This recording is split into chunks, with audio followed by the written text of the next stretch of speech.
مع القرآن، يمكن السؤال مش بس فهمنا قد إيه، يمكن السؤال حسينا قد إيه حين يكلمني القرآن. تنويه مهم قبل ما نبدأ، كل المعاني اللي هنشاركها هنا مبنية على تفاسير أهل العلم، وإحنا بس بنحاول نقرب ونفهم سوا.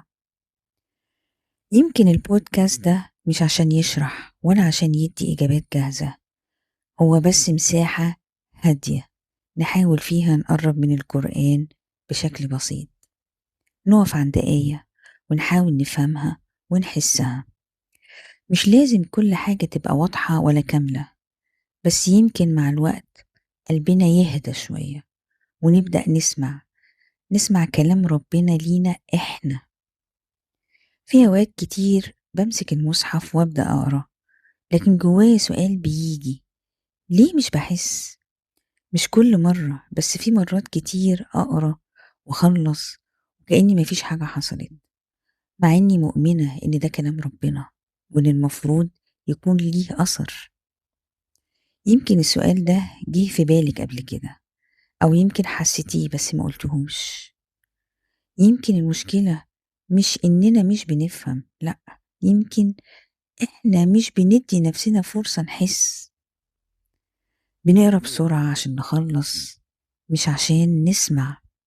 طب هو ممكن القرآن يكون بيكلمني بس أنا اللي مش سامعة؟ في التفاسير بيقولوا إن القرآن مش للقراية بس، للتدبر، يعني نقف نفكر نحس نطبق، مش بعدد الصفحات لكن بلحظة صدق. ومش لازم من أول مرة نحس، ولا لازم كل آية تأثر فينا. يمكن قلبنا محتاج وقت لسه، ويمكن ربنا مستنينا نقرب. مش لازم خطوة كبيرة، يكفي إننا نجرب نهدى شوية، نهدى شوية وإحنا بنقرا. يمكن ساعتها نسمع حاجة مختلفة.